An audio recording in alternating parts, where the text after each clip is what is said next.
Primeiro, agradecer ao anfitrião desse espaço, que está aqui, James Marins, então, obrigada pela oportunidade. O propósito desse espaço e do movimento Impacta SWB que a gente faz parte é justamente movimentar esse ecossistema de pessoas que querem fazer de Curitiba, né, uma cidade melhor, não só Curitiba, extrapolar isso para o Paraná, para o Brasil inteiro. A gente está muito orgulhoso de fazer parte disso também. E aí hoje a gente vai estar com o nosso evento, né, o e-talk de ESG na indústria de alimentos. Algumas pessoas já estiveram aqui com a gente no evento de Justiça, Equidade, Diversidade e Inclusão.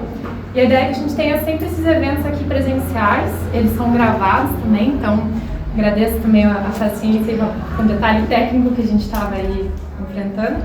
Mas a ideia é depois disponibilizar isso também pelo YouTube para as pessoas que não podem estar aqui presencialmente.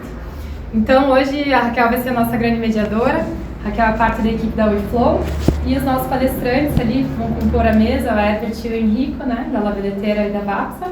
Então vou passar a bola para você, era só para dar uma acolhida aí. Quem ainda não sentou, fique à vontade, já tem alguns lugares por aí. Qualquer coisa, a nossa equipe está espalhada por aí também, tá bom? Obrigada, Raquel. Boa tarde a todos. Boa tarde. Como a Flávia falou, obrigada pela presença de todos. A gente deixou um tempinho aí para o coffee, porque a gente acredita muito nessa troca, aproveitar esse momento presencial em tempos virtuais, né? Então, espero aí que todos tenham feito boas trocas. E depois a gente vai ter também um momento final para continuar. Bom, vou apresentar aqui um pouquinho então a nossa tarde, né? A gente fez o coffee, agora eu vou fazer uma breve abertura, mostrar quem é o WeFlow, trazer um pouco do contexto desse tema atual, desse tema que a gente vai trazer hoje, trazer os nossos convidados e iniciar a mesa redonda. E no final a gente vai abrir um tempo aí para ter essa troca com eles, né? Se alguém tiver alguma pergunta, quiser trazer algum insight, tá? A gente vai deixar bem um tempo aí para a gente fazer esse momento. Bom, quem sou eu, né? Como a Flávia falou, eu sou Raquel, sou membro da WeFlow, faço parte do time. Hoje sou gestora de projetos voltados para ESG. Tenho a minha carreira aí voltada para inteligência de mercado, estratégia, análise de dados e nos últimos anos migrei para o ESG e também sou formada em engenharia de alimentos pela UFSC e agora atuo então na minha área de formação mais voltada para ESG. Quem que é o WeFlow? Né? O WeFlow é um time, um grupo aí de pessoas, de seres integrais que vive aquilo em que acredita. Por que fazemos isso? Porque a gente quer contribuir para uma evolução consciente das pessoas. Como? A gente auxilia as pessoas e as organizações por meio de consultorias em ESG e liderança regenerativa. Tá? Consultoria ESG, a gente trabalha diretamente com as organizações e liderança regenerativa a gente também atua diretamente com o indivíduo, com as organizações por meio de vivências, experiências e treinamentos. Bom, trazendo um pouco então do contexto, né, deste momento que a gente está conversando aqui hoje. A gente está vivendo um sistema que está em crise. Né? O modelo tradicional ele já atingiu seu limite e já não tem mais como continuar como estamos hoje. A gente está passando aí por momentos de mudanças climáticas e a gente percebeu que não existe fora, né? Todo o lixo que a gente gera está dentro do planeta e ele está começando aí a aparecer, está gritando aí. A gente já, inclusive, já consegue fazer, já tem pesquisas aí que a gente consegue ver plásticos já nos nossos organismos. Então é uma situação que não tem mais volta, a gente precisa fazer alguma coisa. E a gente também está vivendo aí, né, diante de um contexto pandemia, que também é um resultado desse modo de vida que a gente criou, desse sistema que a gente criou. A gente está vivendo aí, pós-pandemia, guerras e tudo mais, um momento muito forte de insegurança alimentar, que a gente também precisa olhar com mais atenção para isso. E aí, aqui é uma foto de pessoas na fila buscando comida. E chegou a hora de dizer um basta, né? E aí a gente traz essa foto que é de um artista que colocou ali uma criança menina, para bloquear, para enfrentar o sistema capitalista, né? Então, para enfrentar esse monstro que é o sistema.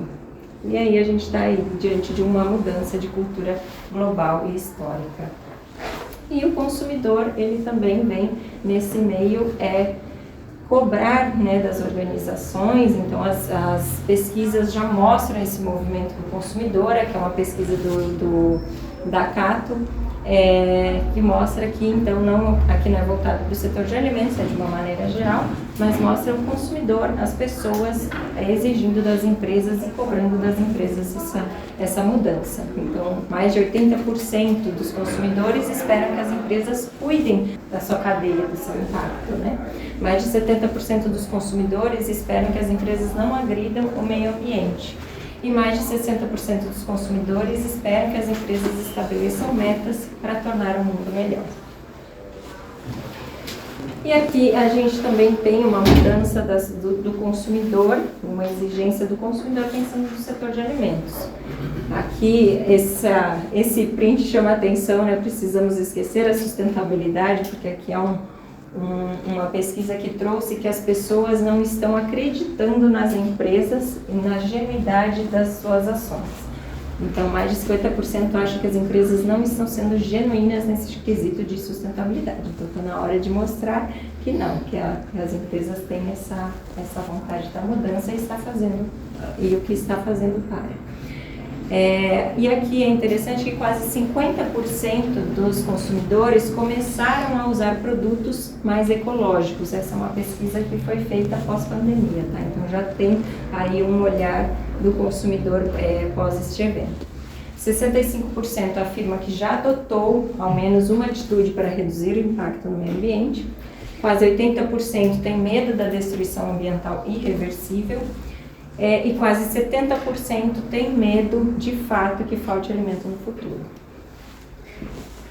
E algumas mudanças de comportamento também do Instituto Acatu essa mudança na alimentação, né? Então, a gente tem aí uma mudança que as pessoas querem comer comida sem carne, plant-based, comer alimentos orgânicos, produzidos localmente. Tem a questão do retorno das pessoas para fazer a sua própria comida em casa e alimentos mais nutritivos. E aqui também trouxe um retrato do aumento da alimentação vegana e vegetariana, que reflete um pouco essa mudança de comportamento do consumidor. Bom, e diante de todo esse contexto, né, dessas mudanças, né, de todas essas questões que têm acontecido no mundo, do sistema já estar em crise, de já estar chegando no limite, veio uma pressão das instituições financeiras para as organizações trazerem práticas e conseguir mensurar essas práticas. E aí surgiu, né, esse movimento, surgiu o ESG, que nada mais é do que Environmental, Social e Governance em inglês, né? Então são os 3 pilares que fazem as empresas trazerem práticas nesses 3 pilares, tanto ambiental, quanto social, quanto de governança. Então o pilar ambiental, ele traz iniciativas, né, de cuidados com a natureza e de impacto ambiental.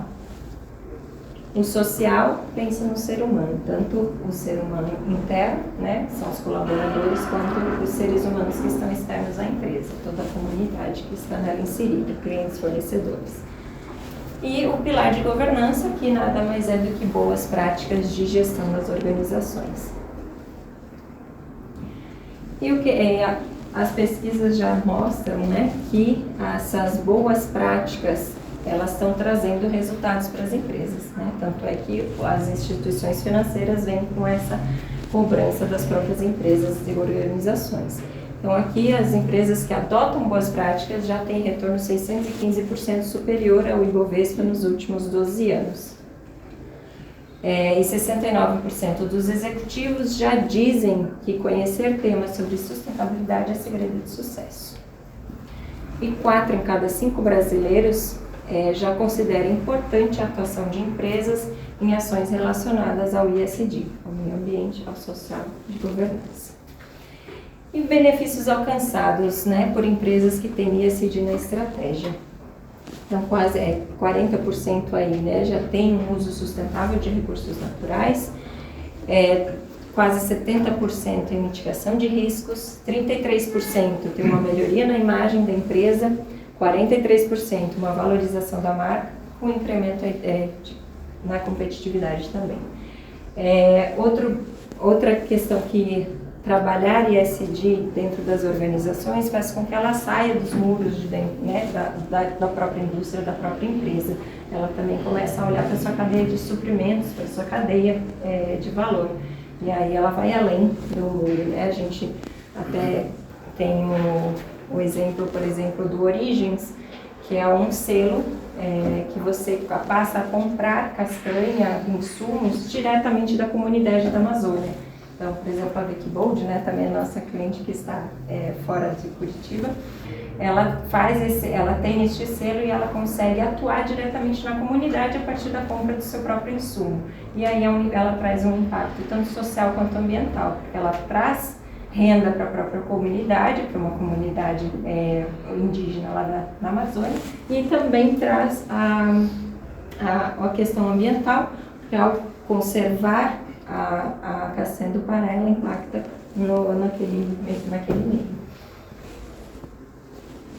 E agora eu queria então, diante desse contexto, trazer, né, diante dos benefícios que tem trazer o ESG para dentro da empresa, queria chamar a Vapsa e a La Violeteira, né, que são duas empresas que estão com esse olhar, que estão trabalhando o ESG, e queria trazer para a gente conversar um pouquinho sobre essas boas práticas, essas iniciativas que vocês estão trabalhando dentro das empresas.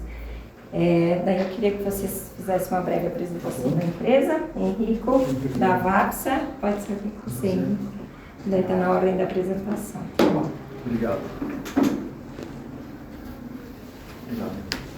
Bom, boa tarde a todos. Para mim é um prazer estar aqui, né? Agradecer o convite da WeFlow aí, que é nosso parceiro já há quase 2 anos, né, Paulo? Já faz, né? Vai fazer mais de 2 anos já. Então a WeFlow está nessa caminhada com a gente, né? Vou contar um pouco aí como que a gente entrou nesse mercado.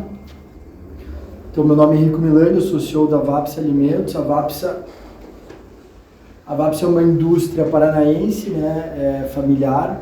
A gente foi fundado em 1994. Fica na cidade de Castro, que dá 160 quilômetros daqui, nos Campos Gerais.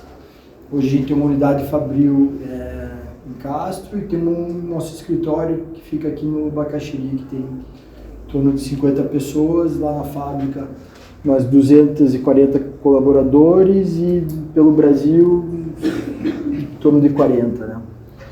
Então, o que a Vapsa faz? A Vapsa é uma indústria de alimentos. A gente produz grãos, vegetais e proteínas. Todos os nossos produtos eles são embalados a vácuo primeiro. Depois eles são cozidos a vapor e esterilizados. Então, o nosso processo é um processo que garante não precisar de refrigeração e também não precisar de nenhum tipo de aditivo e conservante. Então, é uma historinha legal que a tecnologia da Vapsa foi uma tecnologia que foi desenvolvida na França, né? E quem conhece um pouco de agricultura, na Europa, praticamente uma safra por ano dos vegetais. Então, no nosso caso era a batata, né, que eles começaram a desenvolver essa tecnologia da batata, porque lá eles tinham uma dificuldade de o que eles faziam com as batatinhas pequenas que surgiam na produção. Era um produto que virava resíduo, então era um produto bom, mas virava resíduo porque não tinha nenhum apelo comercial. Então foi desenvolvida essa tecnologia nos anos 70 e para agregar valor a um produto pequeno, um produto que ia para o lixo. Então a gente trouxe essa tecnologia em 94 da batata, por isso que a gente se instalou em Castro, que é uma região muito forte na produção de batatas, mas já com essa visão de não gerar um resíduo e agregar um valor a um produto, né, que vem da agricultura, e que vou falar um pouco também da agricultura familiar, que hoje representa 60% da matéria-prima que a gente consome. Então a gente conseguiu agregar um valor, um produto lá atrás, quando nem se falava de ESG, não existia, né, essa sigla que muita gente ainda não conhece, né? Então, desde lá de trás, a gente começou, a gente sempre foi preocupado com esse tema de gestão de resíduos, de desperdício de alimentos, né? Acho que tinha mais um, não? Aqui. Então, hoje a Vapsa, né, como eu falei, a nossa fábrica fica em Castro, tem uma sede administrativa em Curitiba, temos um escritório comercial em São Paulo. Né? No passado a gente montou um escritório em Miami, na Flórida, então hoje a gente já tem uma operação nos Estados Unidos de venda de produto, a gente não produz nada lá, então a gente traz os produtos, leva os produtos do Brasil para os Estados Unidos. Hoje a gente já está em 14 países, principalmente Américas e Europa. Temos mais de 300 colaboradores diretos, 4.000 clientes atendidos. A gente atua no segmento de varejo e food service. Então, muitos de vocês conhecem o nosso produto por causa do varejo, dos supermercados, né? Mas hoje praticamente um pouco mais de 50% do nosso faturamento é para o food service. Então, a Vapsa atende o Subway, McDonald's, KFC, Burger King, Taco Bell. Então, a gente desenvolve produtos, a gente tem uma especialidade que é desenvolver produtos tailor-made para eles. Preciso de um produto com mais tempero, preciso adequar a embalagem, preciso fazer alguma coisa diferente, a gente consegue fazer. Então é um mercado que cresce muito e o nosso produto leva praticidade, leva segurança alimentar, não tem desperdício. Então são várias coisas que o segmento do food service, que tem uma dificuldade muito grande de mão de obra, de qualidade de produtos e padronização, então o nosso produto se encaixa muito bem e a gente tem uma perspectiva muito boa de crescimento nesse setor. Né? Então a gente atua no varejo, no food service, tem a parte de exportação também.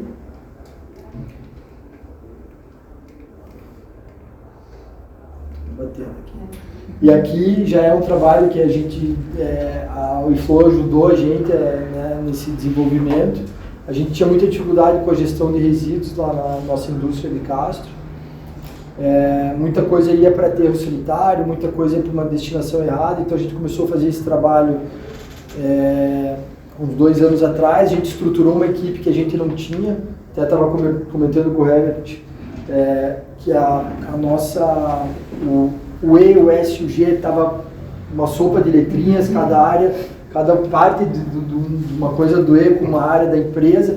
Então a gente juntou tudo numa área, então isso facilitou a gente também entender qual que era o nosso potencial e o que a gente estava fazendo para a comunidade e do impacto ambiental. Então foi uma coisa bem bacana esse trabalho que a gente vem desenvolvendo e vem evoluindo bastante.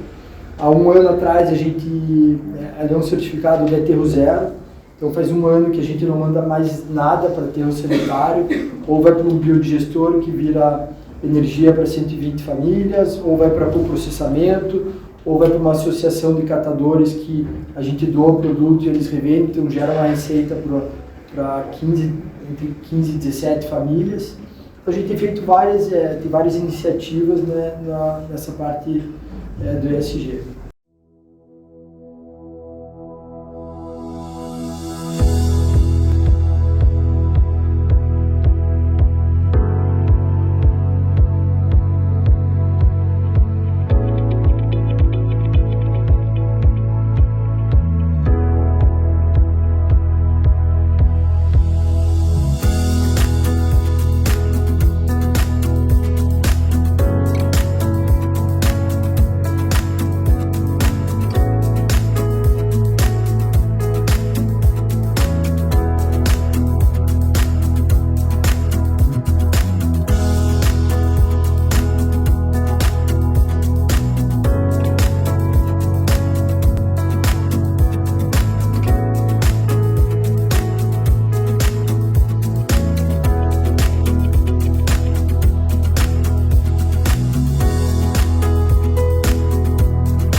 Obrigado. Por favor.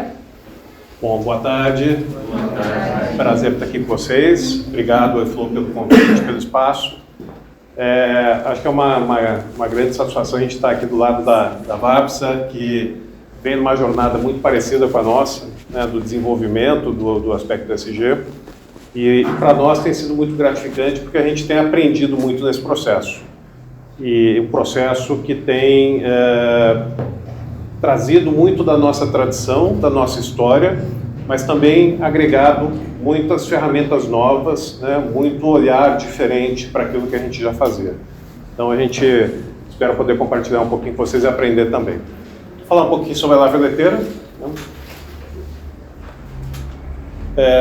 Acho que não dá para falar, né, da Lavra-Leiteira sem falar da cultura, né? Então nós valorizamos surpreender as pessoas com sabores do mundo como nosso propósito. A gente tem como valores gente boa, ética, espírito de dono, foco no cliente, né? E agora esse ano a gente inaugurou um momento da companhia que a gente chama Jornada do Cliente, né? Encantar o cliente, levar serviço, entender as dores do nosso cliente e conseguir entregar valor. O foco no resultado foi o que nos trouxe, né, até aqui. A gente passou por um momento de olhar internamente a companhia, readequar processos, e esse foco no resultado nos ajudou muito nisso.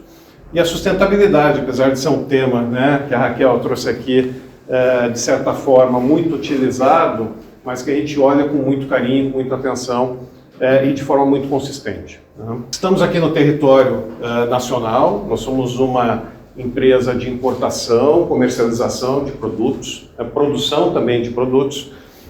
Temos em torno de 200 SKUs, 250 colaboradores diretos, e uma equipe no nosso entorno de 120 representantes, além de todo o público indireto da companhia.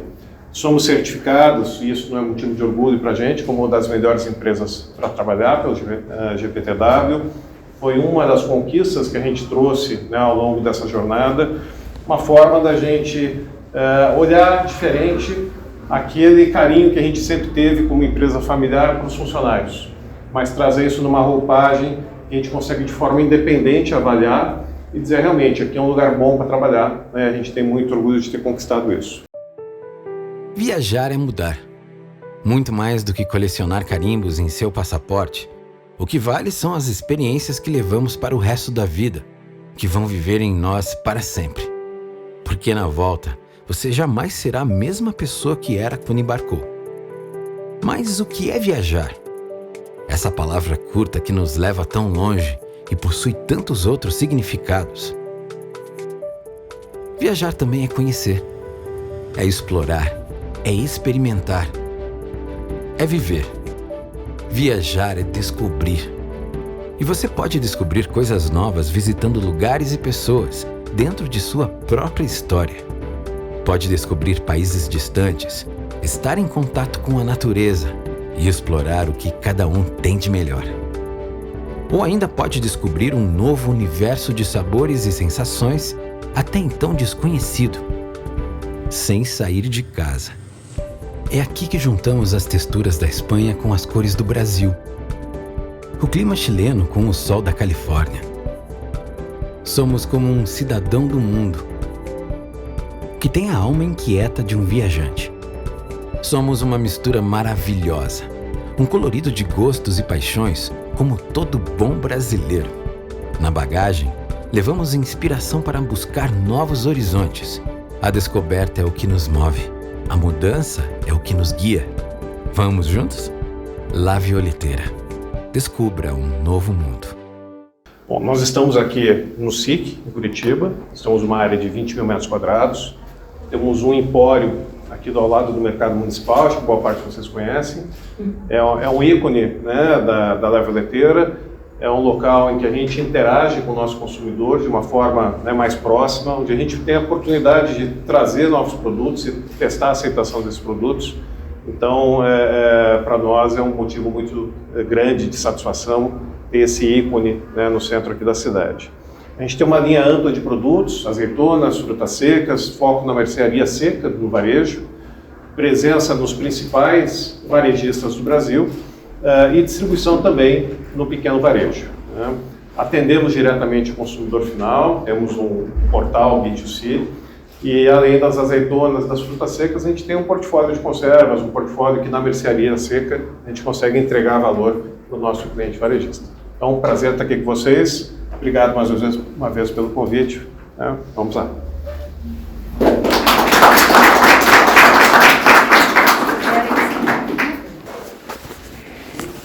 Eu trouxe aqui alguns questionamentos, né?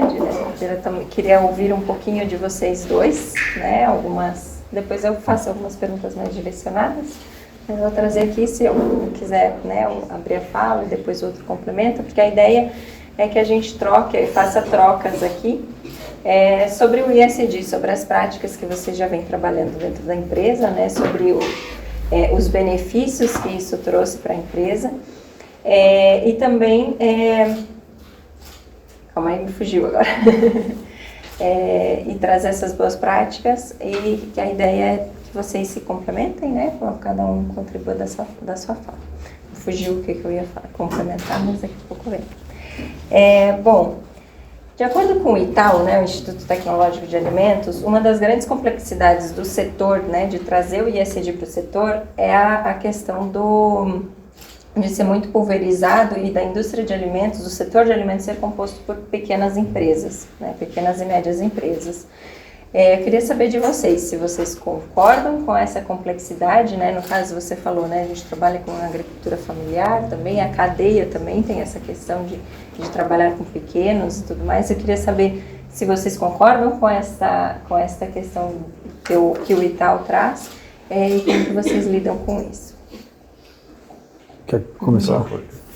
Bom, eu concordo, eu acho que é uma verdade isso, e o que acontece no nosso caso, né? Eu posso falar com mais propriedade do nosso caso.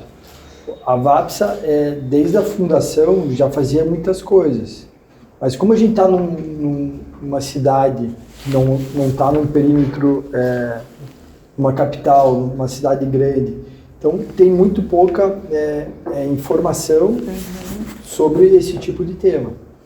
Então acaba que a gente tem que desenvolver muita coisa para achar alternativas desses 3 pilares, né? Até foi por isso que a gente foi buscar uma consultoria para nos ajudar, porque a gente sabia que a gente já fazia muita coisa, mas tinha muita dificuldade de achar alternativas na região. E às vezes as alternativas que a gente tinha fora da região eram muito caras. Né? E acaba sendo uma coisa que fica inviável. Você quer fazer uma coisa boa, mas as empresas pequenas e médias, elas têm uma dificuldade, às vezes de investimento, de recursos para determinadas coisas, que não são a atividade principal da empresa. Então, a gente sempre fez da maneira correta, mas não da melhor maneira. E nesses últimos tempos a gente buscou fazer da melhor maneira. Né? E também analisando a parte dos custos, dos investimentos que poderiam ser feitos. E acabou que com essa vinda da consultoria e a gente estruturando toda uma área dentro da empresa com esse viés, né, para melhorar essa parte do ESG, a gente viu que a gente tinha muita coisa nas áreas, juntando, a gente começou a mostrar para a nossa equipe, para os nossos colaboradores, e todo mundo começou a comprar ideia. Então, apesar de a gente estar pulverizado, né, como tem várias indústrias pelo Brasil inteiro, que estão nas mesmas situações que a gente conseguiu desenvolver uma solução dentro de casa. Então, hoje, boa parte do que a gente faz está na nossa região, está aplicado na comunidade. Então faz sentido, mas às vezes falta apoio, você precisa trazer alguém de fora com um olhar diferente para ajudar um pouco. Para conseguir arrumar a casa, né? Conseguir colocar um nome para as coisas, nomear as coisas, né? Exatamente. E até para a gente começar a medir, entender o que a gente está fazendo. Então a gente cuida do tratamento de efluentes, beleza, a gente sempre cuidou, né? A gente nunca fez nada errado. Mas a gente podia fazer de uma forma melhor, do que foi o que a gente começou a fazer. Então, tendo outras pessoas, né, e depois que a gente começou a montar isso e divulgar, comunicar melhor, começou a aparecer mais coisas. E na nossa região começou a aparecer mais empresas, a própria prefeitura nos procura, a prefeitura quer fazer uma ação numa escola lá, né? Até a Raíssa acho que já foi algumas vezes. Então eles chamam a VAPSA para falar do Dia da Água para as crianças. Então isso é uma coisa legal que a gente consegue dar um retorno para a comunidade também. Né? E aí a empresa, a organização passa a disseminar, né, esse conceito, essa conscientização. A gente até fez uma pesquisa assim, com os nossos colaboradores, e isso gera até um orgulho para eles, porque eles sabem que a empresa, né, a gente viu os números, né, que você falou aqui, mas dentro da empresa, que eu acho que é fundamental, a hora que as pessoas começam a se engajar, elas se sentem orgulhosas de falar da empresa, das iniciativas que, que a empresa está fazendo, e buscar soluções. A gente tem um prêmio lá que é mensal, que a gente chama Produtivamente. Então as pessoas vêm com ideias novas, para reduzir a quantidade de uso de copo plástico, reduzir a quantidade de papel impresso. Então são coisas que elas estão fazendo na empresa, mas elas estão levando para casa também. Então não é só impacto dentro da empresa, é impacto na casa, na vida das pessoas, que é bem legal. Herbert, quer contribuir? A gente, ouvindo, né, o depoimento aqui do Henrico, a gente identifica uma série de semelhanças. Né? A gente começou com o apoio da iFlow a entender de forma mais estruturada o ESG, e quando a gente olhou para dentro de casa, a gente viu que muito daquilo a gente já tinha, de uma certa forma, alguma forma que a gente atuava naquilo. Né? Então a gente sempre cuidou da destinação do resíduo, a gente sempre cuidou, a gente já tinha uma área interna de tratamento dos subprodutos, a gente já tinha um carinho, né, pelos funcionários na forma de tratar, mas quando você junta isso tudo num guarda-chuva de uma certa forma mais estruturada, você consegue entender até onde você conseguiu vir dessa forma, né, mais fluida, menos estruturada, e aonde que você deixou lacunas pelo caminho, né, o que você poderia ter feito que você não fez, né, que ajuda a tornar aquilo mais consistente ainda. E eu acho que tem um outro ponto importante, que é muito fácil a gente falar que cuida bem dos funcionários. O difícil é a gente levar essa mensagem para fora. Né? E quando a gente tem uma certificação, que são os próprios funcionários falando que aquele é um ambiente bom de trabalhar, que ele encontra crescimento, desenvolvimento, a gente entende que realmente aquilo faz sentido, tem um fundamento, e a gente consegue levar essa mensagem para fora, a gente atrai mais talentos. Né? Então você consegue também impactar a sociedade no entorno sobre aquilo que você está fazendo. Você da Veleteira está conseguindo construir isso, sendo uma empresa de médio porte, como somos, né? Por que não é possível fazer em outras empresas de médio porte? Então acho que isso ajuda a acelerar isso, né, na comunidade como um todo. E a gente acaba aprendendo também com outras iniciativas. Aprendi algumas coisas já aqui com o Henrique hoje, né? Então acho que essa troca é muito rica. E é possível sim, né? Então a gente fez bastante coisa na área ambiental, a gente fez bastante coisa na área social, a gente vai compartilhar acho que algumas ideias aqui para frente, e na área de governança também. Estamos numa jornada, né? A gente construiu bastante nessa jornada, mas quando a gente olha para frente, a gente vê ainda muita coisa a ser feita. Né? Então, acho que o importante é essa caminhada, né? Essa construção para um futuro, né, melhor do que o que a gente está vendo hoje, né, se a gente não fizer nada. Então, acho que a gente está contribuindo, sim, de uma forma positiva para desenvolver algo melhor. Essas iniciativas, né, tudo é uma jornada, né? É um caminho em que esse caminho ele já traz os seus benefícios, e a conscientização das pessoas, né, dos colaboradores, e que vai para casa, como você falou, né, Henrico? Acho que essa é a grande riqueza uma das grandes riquezas de trabalhar o ESG dentro das organizações. Pensando na complexidade, né, o setor de alimentos ele tem uma cadeia longa, né, a gente vai lá até o agricultor, o uso do agrotóxico, a gente lida também com o agronegócio e vai até a mesa do consumidor, né? O alimento é algo muito significativo, né, para o ser humano, para aquele momento da alimentação. Como que vocês lidam com essa complexidade da cadeia?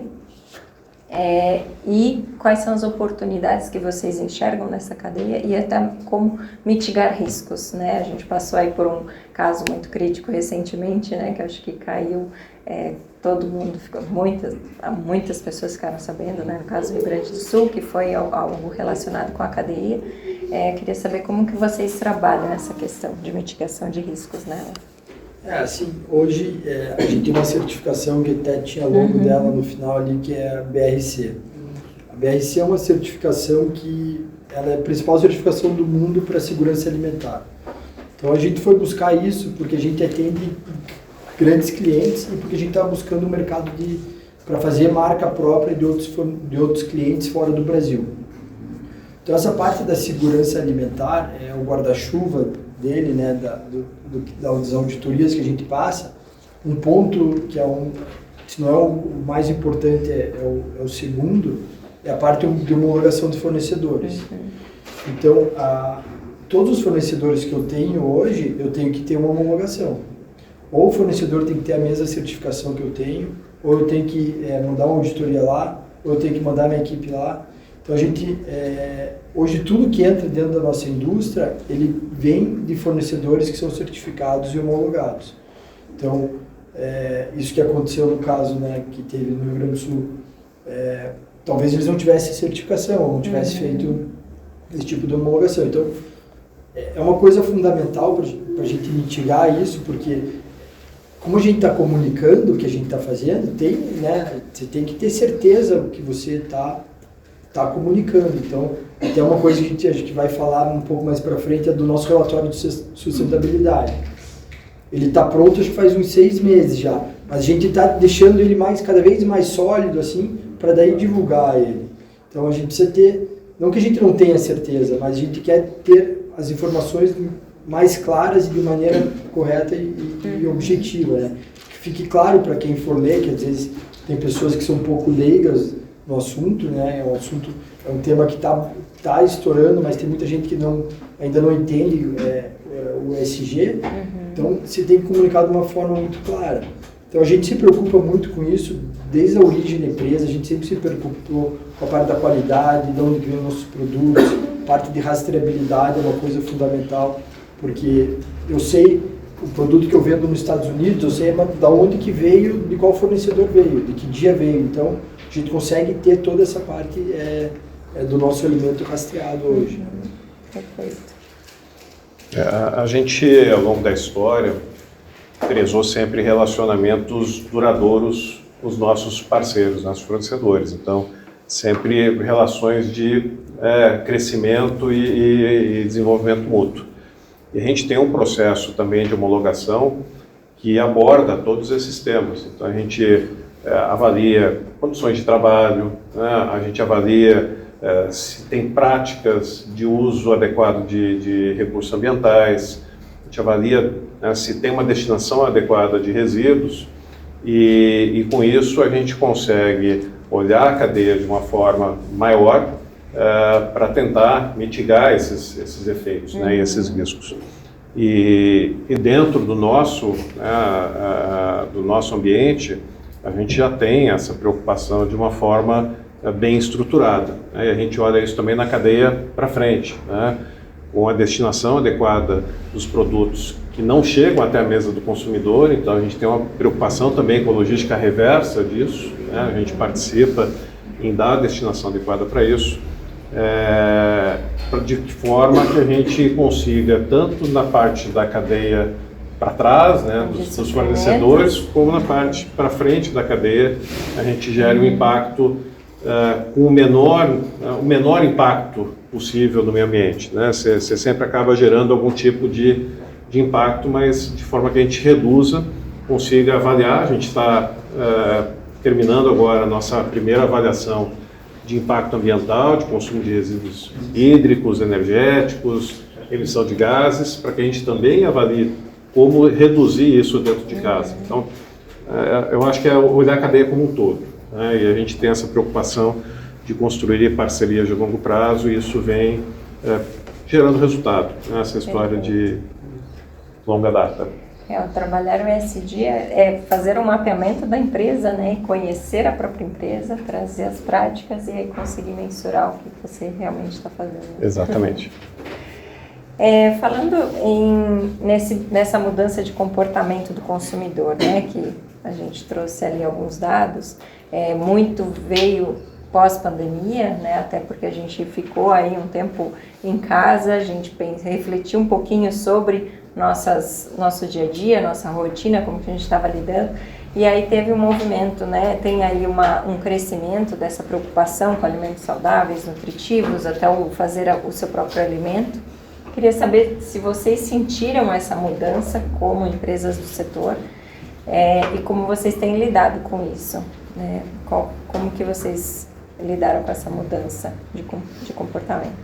Eu acho que durante a pandemia, né, principalmente no início, foi um impacto muito grande, né? Então, a gente estava comentando antes, né, no varejo, de repente deu um boom no varejo, ruptura, as prateleiras vazias e as pessoas pensando o que eu vou comer em casa. Todo mundo foi procurar o miojo, né?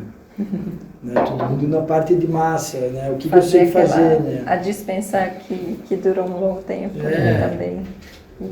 Então quem está nesse mercado sofreu esse impacto, né? E o que eu vejo que aconteceu? As pessoas começaram a entender o que elas estavam consumindo mais.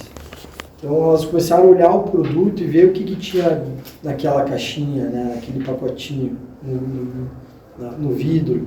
Elas procuravam entender se aquele produto tinha um ingrediente, tinha conservante, tinha aditivo, de onde que vem, o que a empresa faz.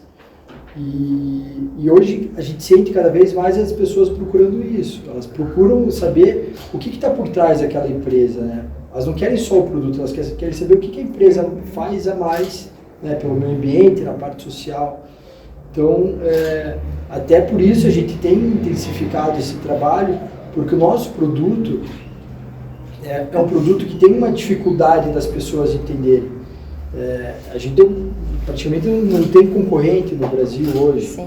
Então a gente precisa dizer o que o nosso produto é. As pessoas precisam entender que dentro daquela caixinha não tem conservante. E por que não tem conservante? E que não é comparável com o miojo. Exatamente. Então, esses atributos do impacto que a gente tem, né, e da gente não usar, não ter, o produto não precisar de refrigeração, que também é um impacto ambiental, e a praticidade que as pessoas buscam, a saudabilidade, que é um termo também muito falado, né, que liga com a parte saudável, né, com o dia a dia, com a agilidade. Então hoje eu vejo que as pessoas têm buscado cada vez mais informação das empresas que elas estão consumindo, do produto que elas têm consumindo. Então tem que ser muito assertivo nessa comunicação. E como eu falei antes, tem que ser muito objetivo e claro, né? Porque as pessoas têm dúvida e elas estão indo buscar. Então, a própria embalagem é a melhor forma de a gente conseguir comunicar isso. É uma oportunidade, né, também. Essa característica de gourmetização está no nosso DNA, né? Nosso propósito é surpreender as pessoas. Então, se você quer surpreender, você tem que buscar trazer texturas, sabores diferentes.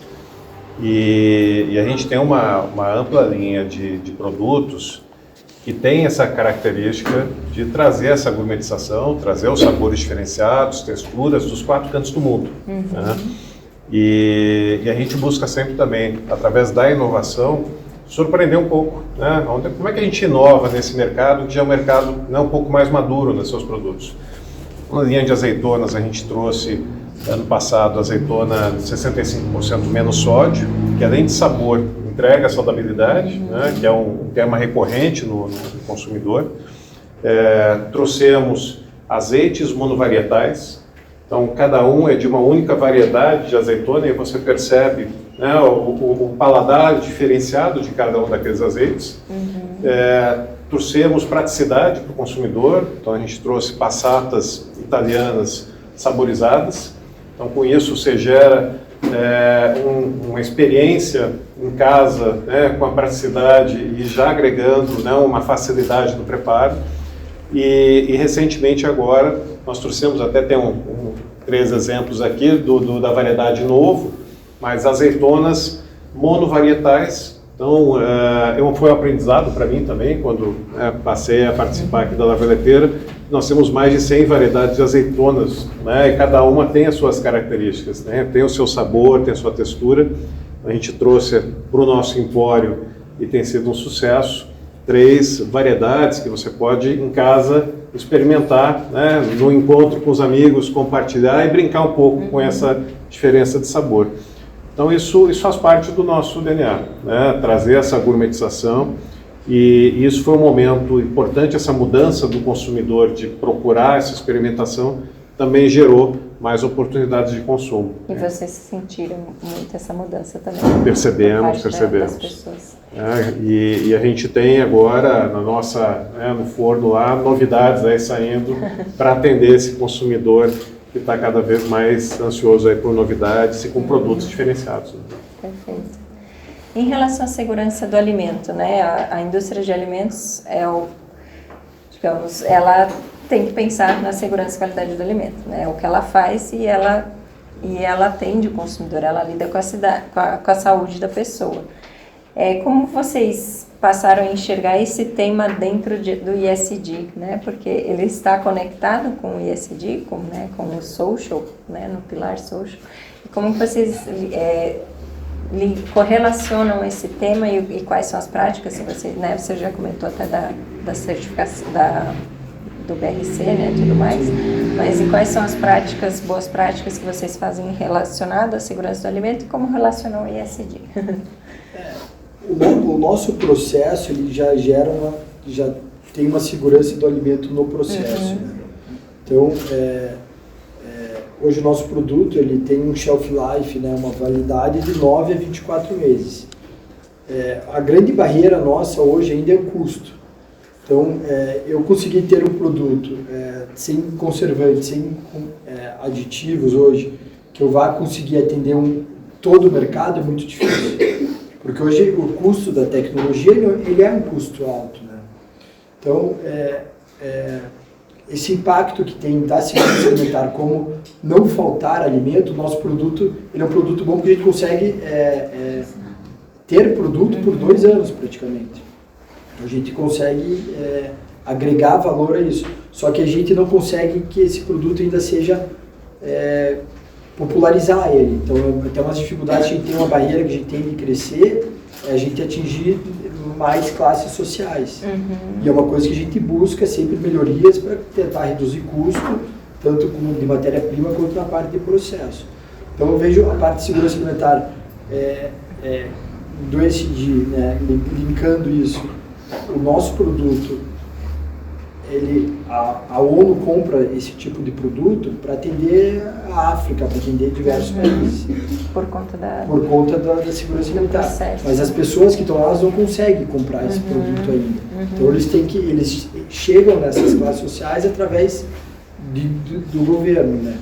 Então é uma tecnologia que foi desenvolvida também para manter, né, o produto, e as pessoas que não têm um fogão para cozinhar, um micro-ondas, geladeira para armazenar produto, esse é um produto muito simples de você manusear.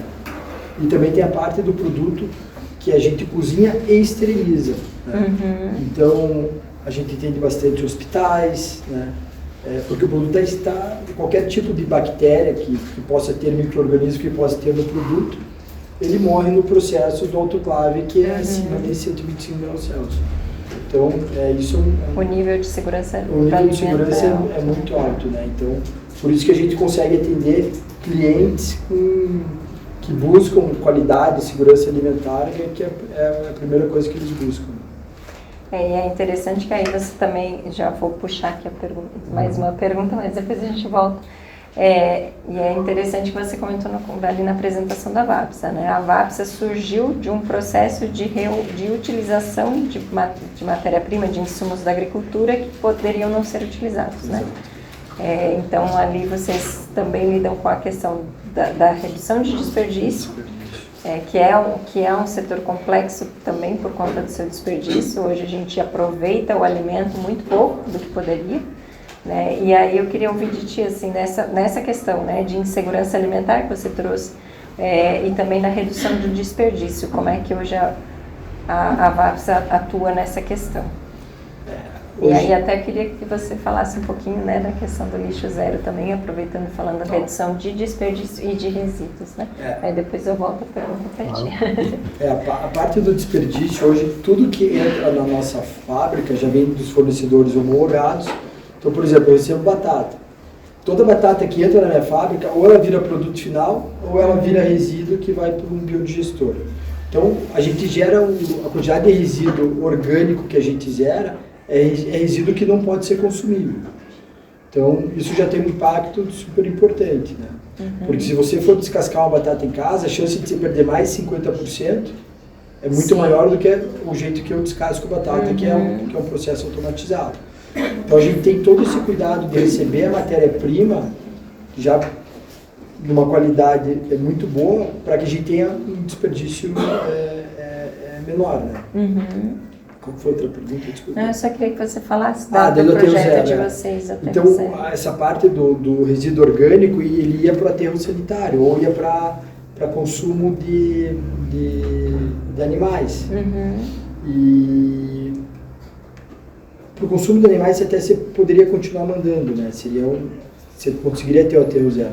Mas a parte do biodigestor, ele é muito mais vantajoso, porque acaba gerando energia para algumas comunidades.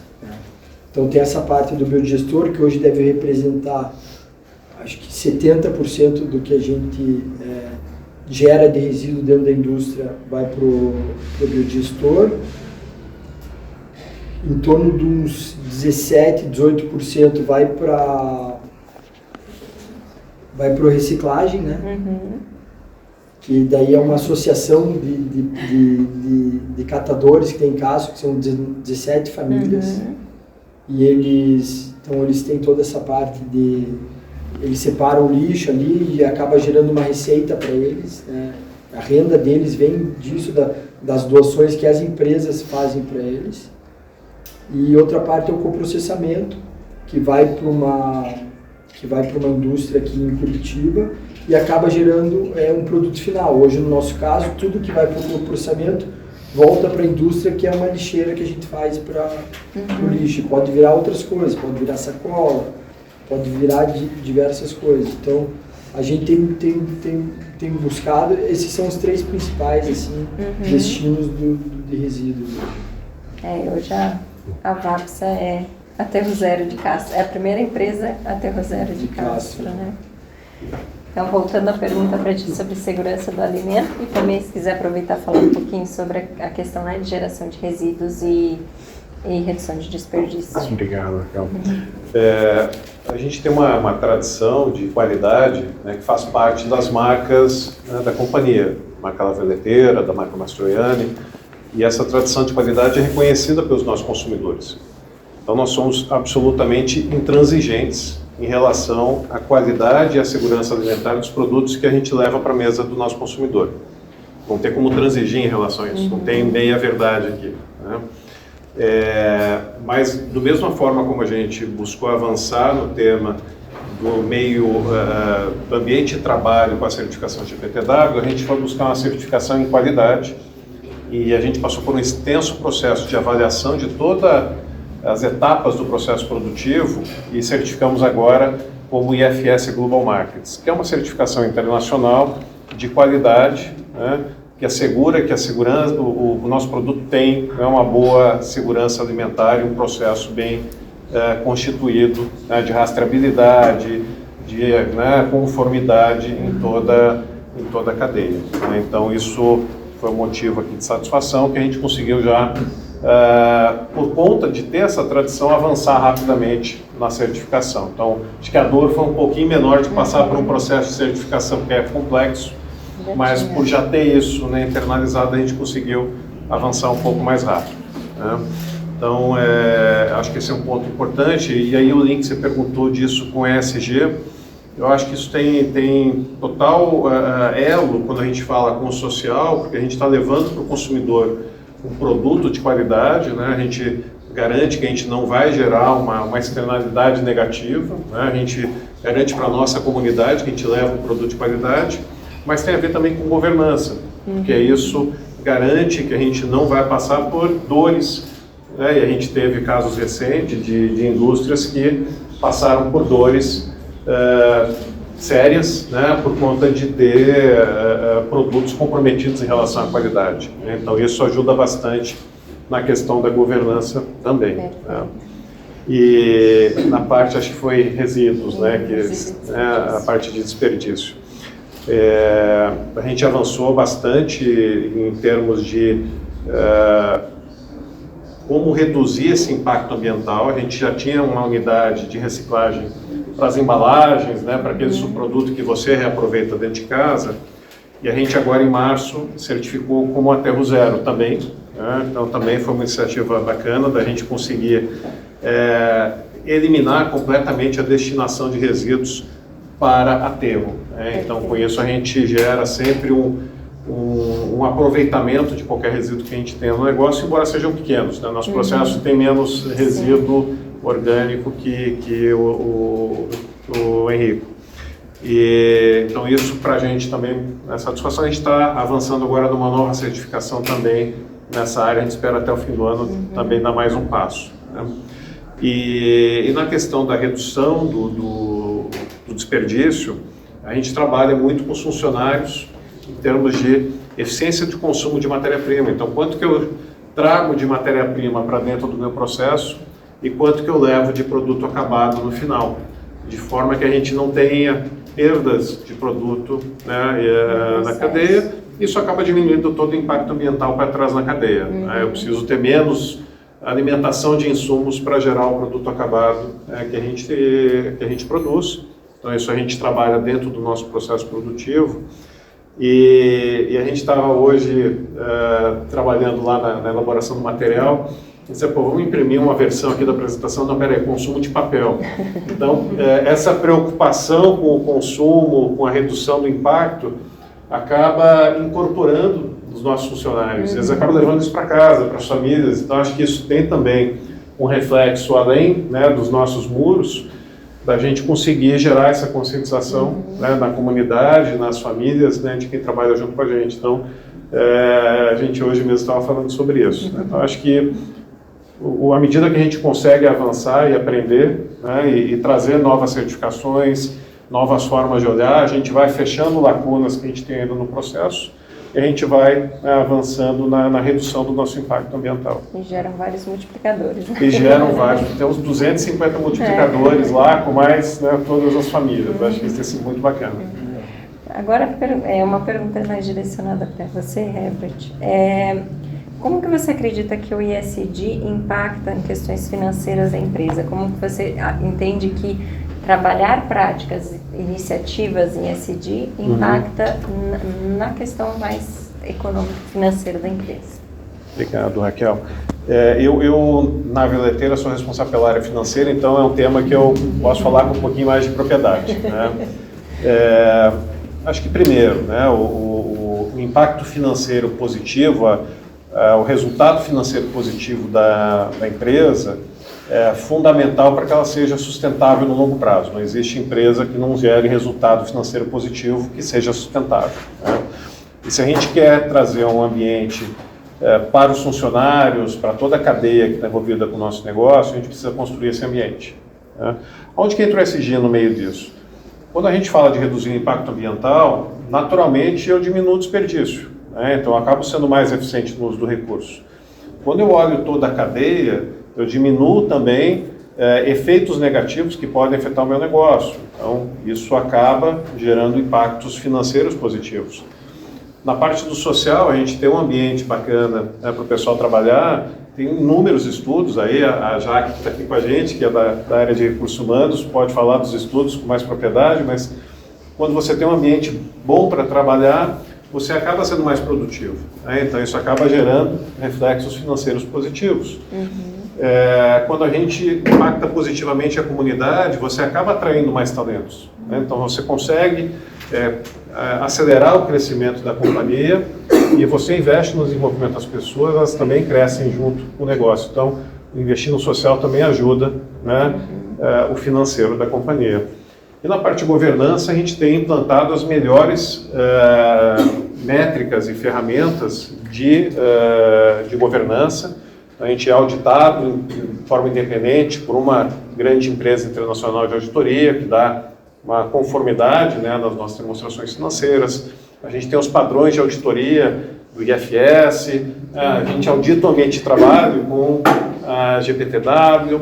Então, toda essa questão de governança permeia os outros ambientes da companhia, né? Então, nós temos uma ouvidoria independente que qualquer membro, né, não só da companhia, mas do nosso entorno, consegue levar uma denúncia, seja de maus tratos, seja de ambiente de trabalho, de uma prática inadequada, e a gente consegue apurar e tratar isso preventivamente, né? Então, isso ajuda a aprimorar a governança, né? Então, acho que sim, né? Todo o tema do ESG ajuda na parte financeira da companhia, e é um tema que os mercados financeiros, acho que você comentou isso na introdução, Raquel, o mercado financeiro olha o ESG hoje com outros olhos. Você tem fundos de investimento voltados para empresas que têm uma preocupação com ESG maior, né? Então, com isso, você gera uma percepção maior do resultado da companhia, né? Como que a gente está preparado para esse futuro, né, um pouco mais desafiador, e isso nos dá acesso, né, a condições de financiamento da companhia também mais, né, acessíveis. Então, acho que isso é importante. E uma governança mais consistente, com mais credibilidade, também nos dá tranquilidade, né? Porque cria um ambiente que a gente tem esse conforto de estar aqui falando, sem estar preocupado com o que está acontecendo lá. Tem um time, né, cada um nas suas atividades, cuidando do dia a dia. Então, acho que isso é importante também, né? Perfeito. A gente está nos finalmente. Eu vou só puxar uma pergunta para você. Henrico, no sentido da agricultura familiar, né? Você comentou ali quase 70% hoje dos insumos vem da agricultura familiar. Qual foi o principal desafio trabalhar com esse público?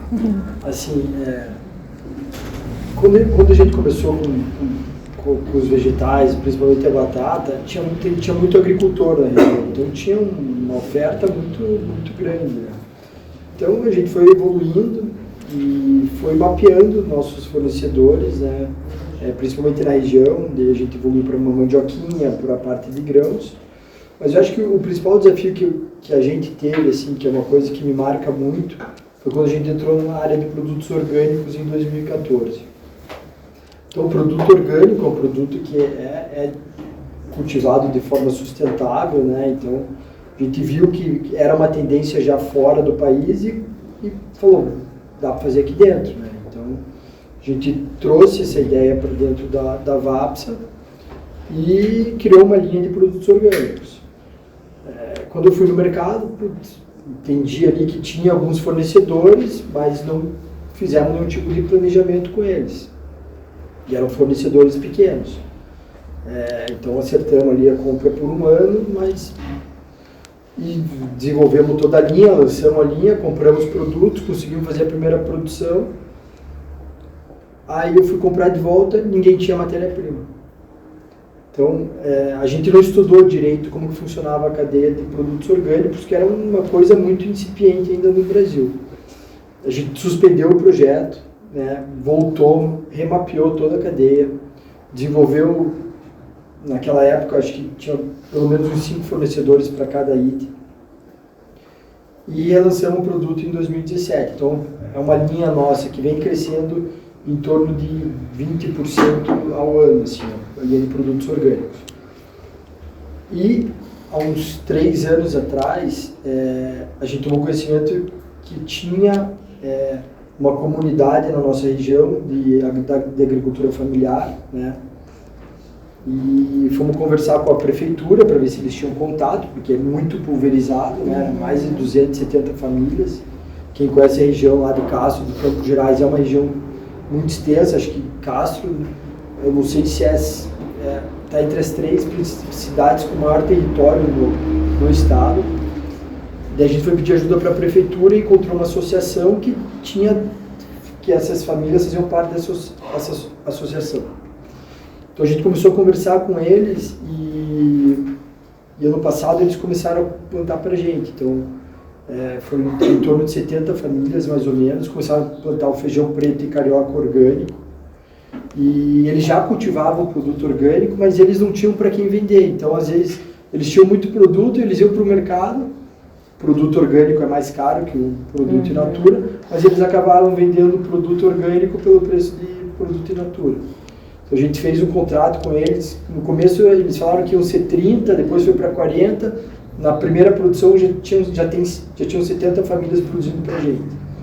Então isso é uma coisa muito legal, porque a gente queria fazer isso faz algum tempo já, mas também com a estrutura enxuta que a gente tem dentro da indústria, a gente não tinha braço para tocar uma operação dessa.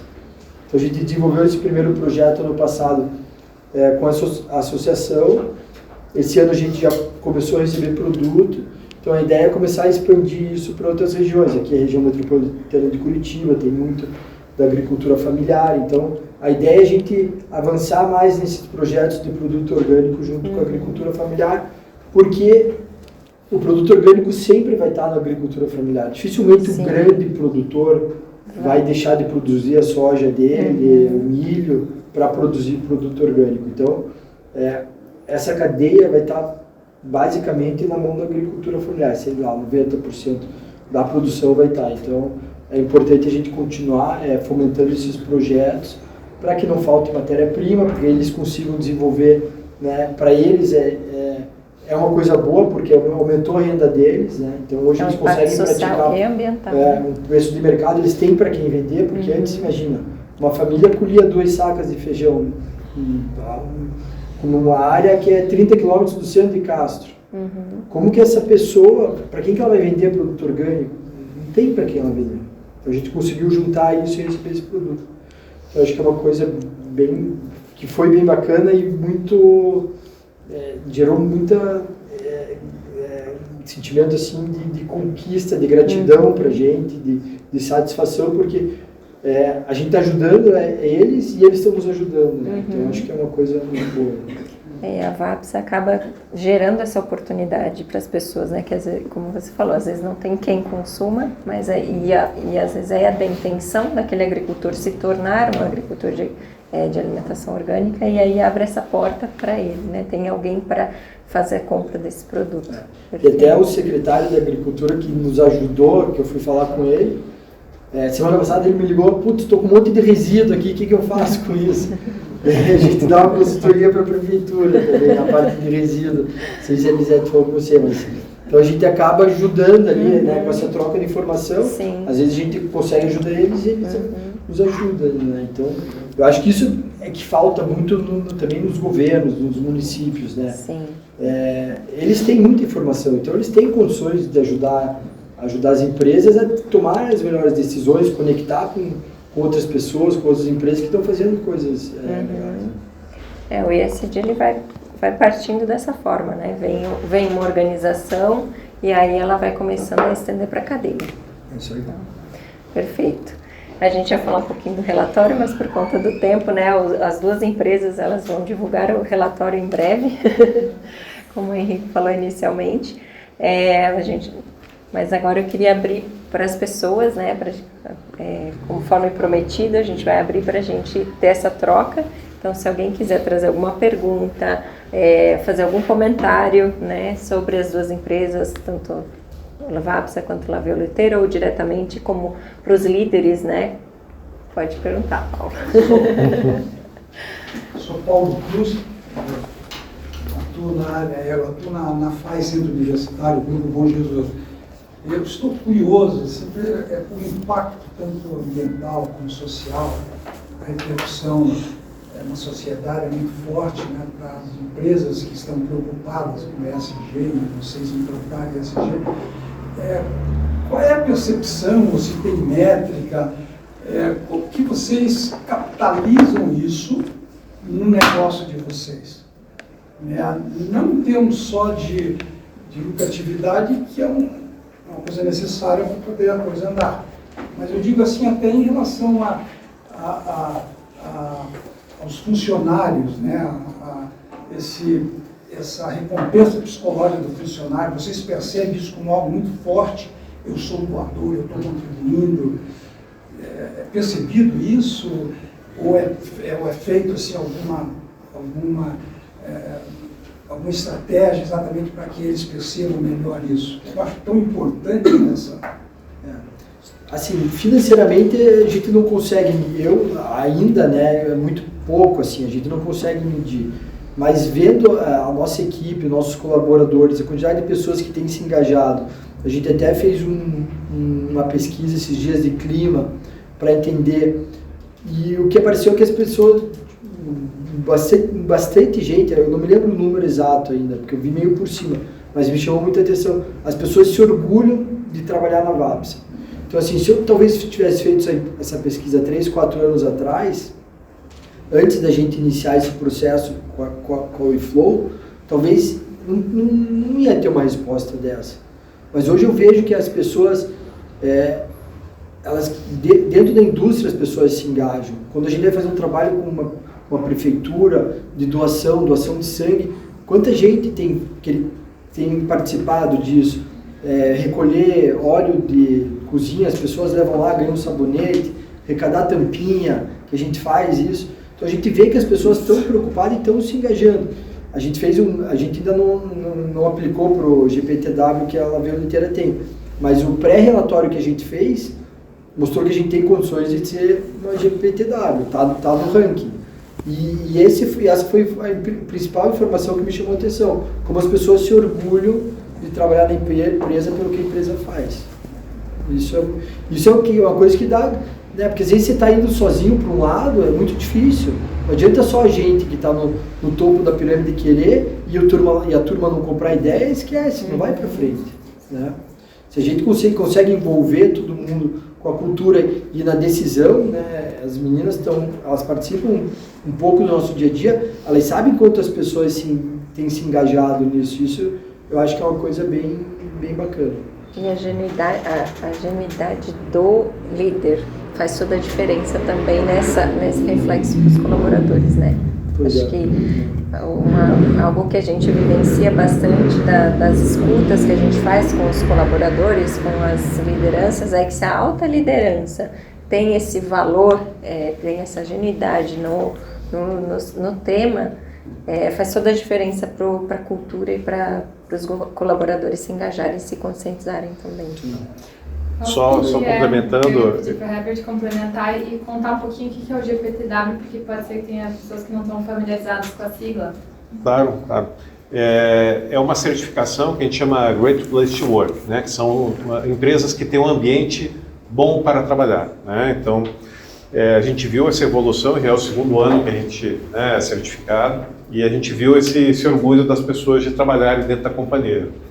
E como é que a gente fez esse movimento do ESG, acho que permear a companhia toda, e a Raíssa acompanha isso lá, né, dia a dia com a gente, não é algo que está centralizado, não tem uma área de ESG, né? O ESG está na companhia toda. Então todas as áreas contribuem de uma forma ou de outra para a gente construir, né, isso que a gente está tentando colocar aqui de iniciativas. E na parte de envolvimento dos funcionários, a gente se desafiou, como é que a gente olha o nosso impacto para a comunidade?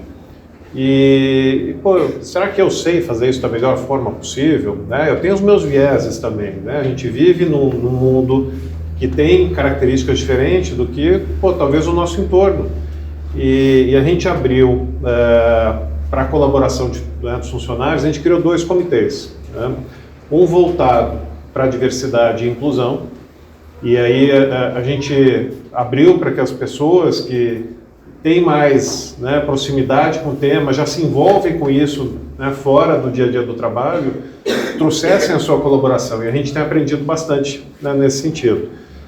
A gente trouxe palestras relacionadas ao tema da diversidade, ao tema da inclusão, não só para o time da liderança, mas inclusive trazendo treinamento, né, de Libras, né? A gente tem dentro do grupo de funcionários, um grupo de funcionários que tem deficiência auditiva, e aí eles se comunicam por Libras, mas eles tinham uma dificuldade de comunicação, né, com os outros funcionários, e esse grupo ajudou a entender isso, e a gente trouxe treinamento de Libras, né? Então você consegue gerar essa empatia, né, com o próximo.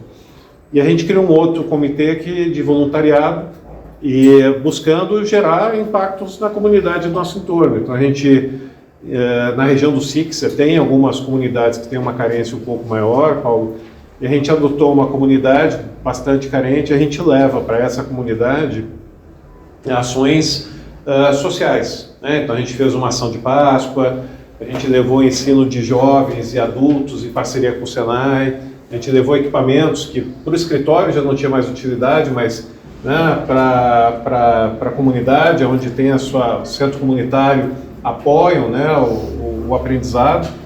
E a gente leva oportunidades de emprego primeiro para essa comunidade, né, onde a gente leva emprego, leva renda, e aí você consegue gerar um impacto positivo e mudar aquela realidade de uma forma mais assertiva. E uma das ações do voluntariado foi oficinas, né, de trabalhos, né, de biscoito, de biscuit, para as mulheres da comunidade que se identificaram com aquilo. Então elas aprendem um ofício, aquilo gera uma oportunidade complementar de renda para a família. E inclusive uma das últimas oficinas, quem foi fazer a oficina foi a mãe de uma funcionária nossa, que se identificou com isso e acabou se voluntariando para ir lá fazer esse trabalho. Então acho que isso acaba gerando muito impacto, né? A gente está aprendendo, né? A gente está engateando. Então os comitês ajudam a gente a aprender junto, né? Tem sido uma boa jornada. É contagiante, né? Contagiando naturalmente. Verdade. Bacana.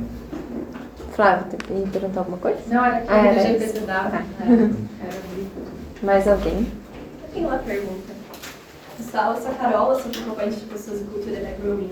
Nós somos uma startup aqui de Curitiba, fica no prédio da FAI, inclusive.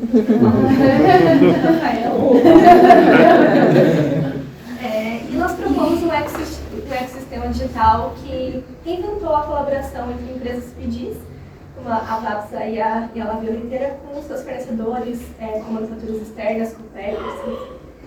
E assim, nós somos uma empresa pequena ainda estamos não iniciando nossas operações, mas iniciando a rampagem, sabe, a escalabilidade das nossas operações. Então temos recursos bem limitados, tanto financeiros quanto recursos humanos, operacionais, né? E diante de um cenário como esse, por onde começar uma agenda de ESG? Olha, a pergunta... Eu acho que tem vários aspectos, né? Então, assim, você já está se propondo a gerar um impacto positivo melhorando essas relações. Então, isso já tem, né, um impacto na comunidade. Acho que trazer isso para o DNA do negócio desde o princípio é mais fácil do que você querer aprender depois, né? Então, talvez um pouco da facilidade que a gente teve de trazer isso é como empresa que já tinha esse olhar para a comunidade, a gente conseguiu fazer isso com mais facilidade, né? Então, você já nasce com impacto, né, positivo. Acho que esse é o primeiro passo. Na área de governança, existem algumas iniciativas de governança para startups, para já começar um pouco mais estruturada, à medida que você vai crescendo, não sofrer tanto as dores de não ter estruturado os processos, né? Então, acho que é um aprendizado, né? Acho que tem iniciativas para startups, tanto na parte de governança, entender que você já pode nascer como uma empresa de impacto social positivo. Eu acho que esse é o caminho, né? Mas é um aprendizado, né? E não encontramos vocês ainda lá, mas a gente tem uma parceria muito boa aqui com a FAI, a gente já esteve conhecendo algumas startups lá do ambiente, né, de vocês. Em breve acho que a gente vai se encontrar por lá. Sim, estão super convidados para conhecer essas espaços. Então, obrigada. Eu acho que só para complementar, né, acho que o Herbert foi bem feliz no que ele colocou, mas eu acho que a essência, né, é o propósito, né? Quando você começa um negócio, eu acho que o propósito diz muito do que é a tua empresa e qual que é teu ideal, né? Por mais que seja não sei quantas pessoas, 2, 3, 5, mas você tem um propósito bem definido do teu negócio e do impacto que ele vai ter. Talvez agora você não vai ter números, né? Não vai conseguir medir, né? Mas você ter isso bem definido, né? Como uma missão, como uma visão, isso eu acho que já é uma coisa que já é o primeiro passo, né? Ele tem coisa bem pequena para fazer. Num contrato com o cliente ou com o fornecedor, você pode colocar algumas ações. Então, assim, o legal é ir no dia a dia. E aí você rever, assim, como é que eu posso fazer um pouquinho diferente? No dia a dia, sem mudar, sem fazer grandes mudanças radicais. E depois a gente pode conversar. Eu tenho uma pergunta para o Milani. Na apresentação se falou que exportam para 14 países. Eu queria saber quanto que isso representa dentro da Vapsa. E se vocês encontraram algum tipo de resistência em função da imagem distorcida que o mundo tem sobre a agricultura brasileira, que acham que Castro fica perto de Manaus, ou está cortando, matando girafa na Amazônia, aquelas coisas que o pessoal fala sobre o projeto. Se teve algum tipo de impacto na aceitação dos produtos da CAPES? Eu acho que assim, as últimas feiras que eu tenho participado, tenho visitado alguns clientes, eu acho que isso, a hora que você está no mundo corporativo ali, você consegue contar um pouco da história do teu negócio, quem está nesse mundo e conhece as empresas brasileiras sabe que não é tudo isso, que a mídia printa também, né, de uma maneira um pouco agressiva, até exagerada. O que eu vejo muito, principalmente em alguns países da Europa, é um protecionismo deles consumirem mais os produtos, né? Eu estive visitando um cliente na Suíça.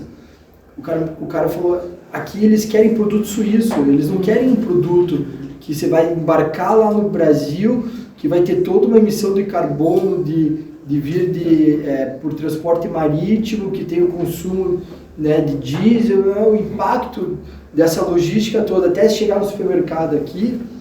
Essa é a preocupação de alguns países bem mais desenvolvidos, né? Acho que o topo da pirâmide. A gente consome a cápsula Dona Expresso. Pois é. Que vem da Suíça.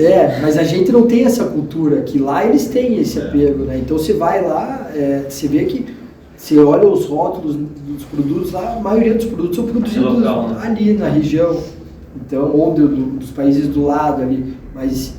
Isso é espontâneo do consumidor, não é um lobby, não é uma barreira. É do consumidor mesmo, eles têm um protecionismo deles mesmo, sabe?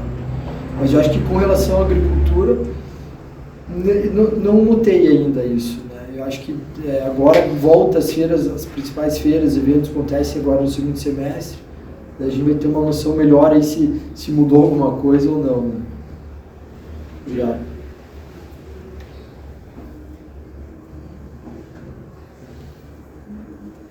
Pergunta, gente. Se quiserem mandar por papelzinho. A câmera está virada só aqui para frente. Eu trabalho junto com a Carol, meu nome é Maria Monteiro, sou estagiária dela. E na nossa empresa, a nossa missão agora é tentar influenciar primeiro a liderança. A gente tem estudado bastante essa questão do ESG para tentar implementar na empresa. E eu queria saber quais ações a gente poderia começar para conseguir influenciar toda a liderança. Nossa liderança é composta por 8 pessoas. E a gente tem, então, a parceria do C-Level, que trouxe essa agenda para a gente, trouxe essa importância, mas que a gente sabe que tudo começa pelo exemplo e que com a liderança tendo essa visão, a gente consegue influenciar toda a cadeia lá dentro. E como a gente conseguiria influenciar mais e trazer isso no dia a dia, como foi falado que é o mais importante? A gente trabalha bastante o desenvolvimento da nossa liderança também, né? Eu acho que a melhor forma é diálogo, né? Trazer alguns estudos de caso, né? Alguns exemplos. Dentro do processo de evolução do ESG, a gente pretende em algum momento certificar como uma empresa B, né? Tem até o selo aqui na WeFlow, que é uma empresa certificada empresa B, que é são empresas que têm um impacto positivo para a sociedade. E a gente está avançando nisso. Quando a gente olha casos de empresa que já certificaram, a gente começa a entender um pouquinho o que essas empresas têm de envolvimento com a comunidade, por que elas são empresas, né, que têm essa avaliação, e a gente começa a discutir, né?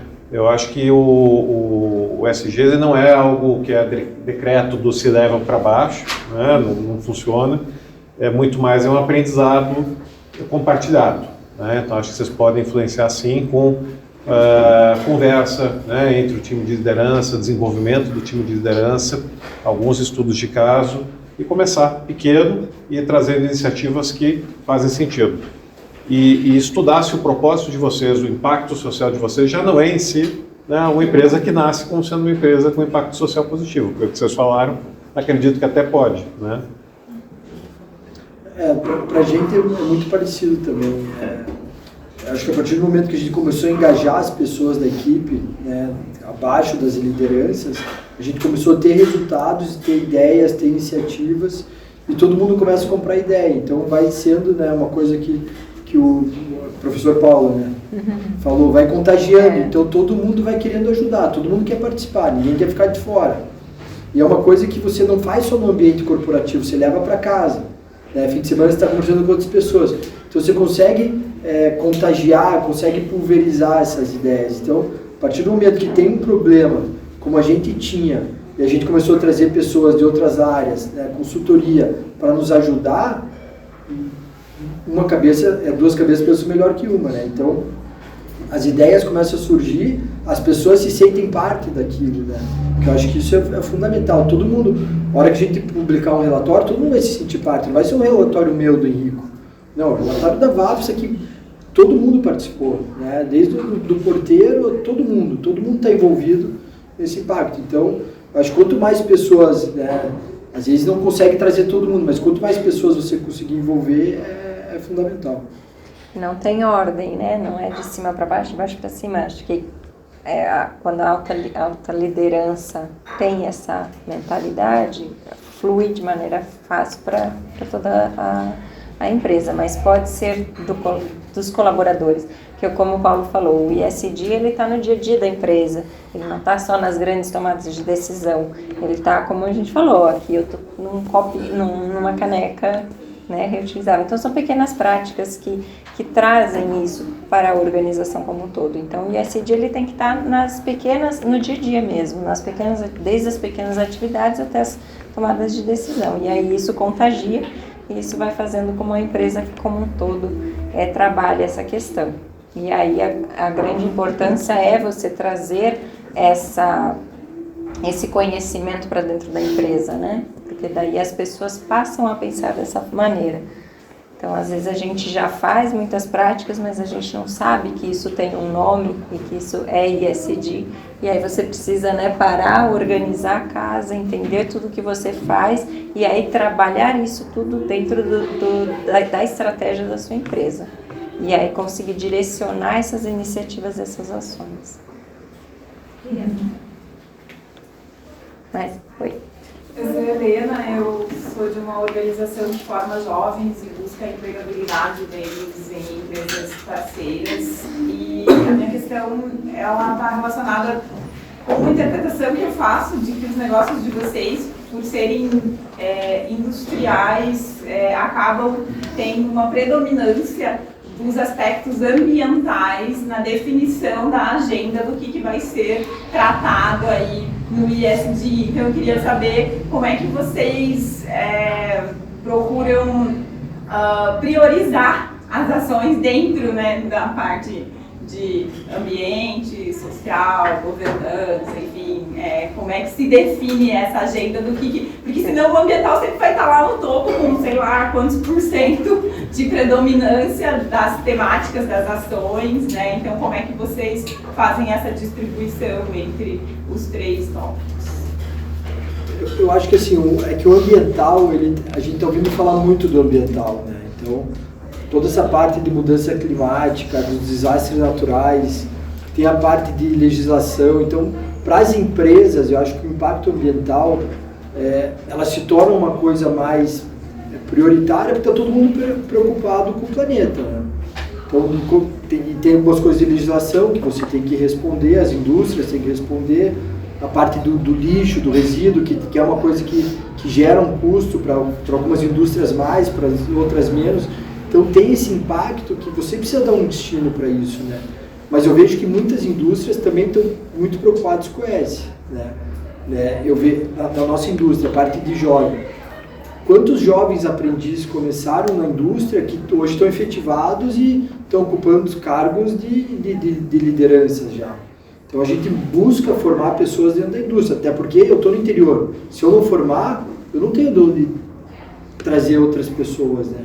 Então a gente trabalha muito essa parte, né, com os jovens por uma necessidade e por ver que tem um potencial dessas pessoas. Hoje a nossa indústria tem 28 anos, né? A gente vai fazer 30 anos ano que vem. O meu gerente da indústria, ele tem 28 anos de empresa. Ele começou no primeiro ano da empresa. Então, e ele tem 42, 43, ele é novo. A gente tem pessoas que trabalham com a gente há mais de 15 anos, uma gerente de P&D, gerente de logística. Então são pessoas que são jovens, têm menos de 50 anos e estão com a gente há mais de 15, 20 anos, né? Hoje você pega os nossos cargos de liderança, 70% é feminino.